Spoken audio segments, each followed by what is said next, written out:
The EMD system, priority dispatching, what does Alpha, Bravo, Charlie, Delta mean, is a comment that I've had on a lot of videos. So I'm going to do my best to quickly break it down into understandable terms. Because let's be honest, some people love it. Some people absolutely despise EMT dispatching. I'm indifferent. My name is Ashlyn. I'm a full-time paramedic.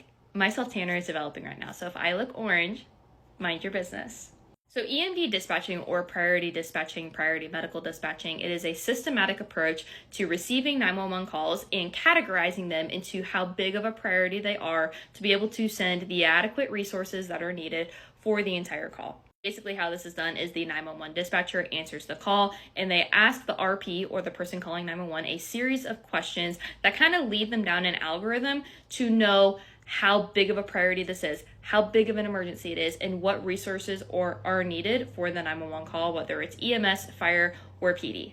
After the questions are all answered, your 911 call is going to be put in a priority system using the phonetic alphabet. The phonetic alphabet is when you have A, B, C, D, E, and all of these letters have a word associated with them. So like Alpha is A, Bravo is B, Charlie is C, Delta is D, Echo is E, and then Omega is O. So as you can see on the chart that I have on the screen here, Omega is actually the lowest level of response system. I've only heard Omegas like 2 or 3 times in my career, I'm going to be honest with you. And they were like toe pains that started 3 weeks ago, or insect bites that were not spider bites, but they were like, I think I have a tick bite and I want to go to the ER for it. Like something very, very minimal that really does not need an ambulance. Those are Omegas. There are obviously no lights and sirens, and only the ambulances show up. Speaking of, depending on the service area, depending on the fire service, depending on the county, however they decide to do it, most of the time, fire services only respond to Bravos and above. Alphas, they typically don't respond to unless EMS is requesting. So let's talk about Alphas. Alphas is the low priority. Alphas are like your lift assist, public assist. Help, I fell out of my chair. I don't hurt anywhere. I'm not injured anywhere. I didn't hit my head. I'm not on blood thinners. I literally just need help off the ground. That would be an Alpha response. So let's use the same chief complaint, a fall, and let's talk about a Bravo. A Bravo may be, hey, I fell, I can't get out of my chair, I'm on blood thinners.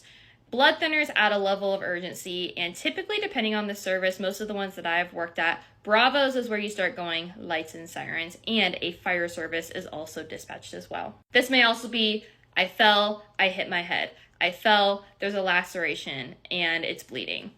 Most of the time in the dispatch notes, it'll say Bravo response, possibly dangerous area involved. And usually it's like head, neck, or chest, meaning they hit their head, they're having neck pain, they're having chest pain, whatever have you. Or if it's bleeding, it'll say possibly dangerous hemorrhage, and that warrants a Bravo response. Charlie is kind of a gray area. It's where we start getting into possibly life-threatening. The most common things I see dispatched as Charlie responses are diabetics, strokes, seizures, or syncope. So say I fell, but I was really dizzy and that's why I fell. Or I think I passed out, but I'm awake now. Any type of diabetic call, whether it's a low or high blood sugar, as long as they are still conscious, is usually dispatched as a Charlie. Any possible stroke-like symptoms are usually Charlies. And seizures, if they were seizing and now they're not, are pretty much always going to be Charlies. Now we're to Delta responses. Deltas are anything seen as life-threatening emergencies. So take that diabetic or the seizure call. If they are unconscious, anyone that's unconscious really, that's going to be seen as a life-threatening emergency, and it's going to be dispatched as a Delta. Everything chest-related, so chest pain and shortness of breath, Deltas. Anyone that is unconscious or altered, Delta response. Deltas are lights and sirens. We usually get an engine instead of just the rescue. And depending on what it is, supervisors kind of decide if they want to go or not. Now we get into echo responses. Echoes are cardiac arrests. So somebody is not conscious, they are not breathing.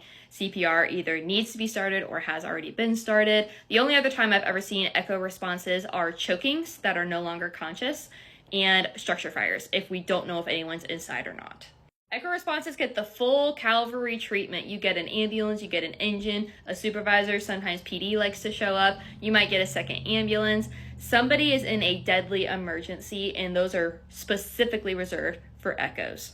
What are your thoughts on the EMD system? Quite frankly, mine is always going to be the same. I'm going to walk into every single call creating my own assessment with an open mind, no matter what my dispatch notes say.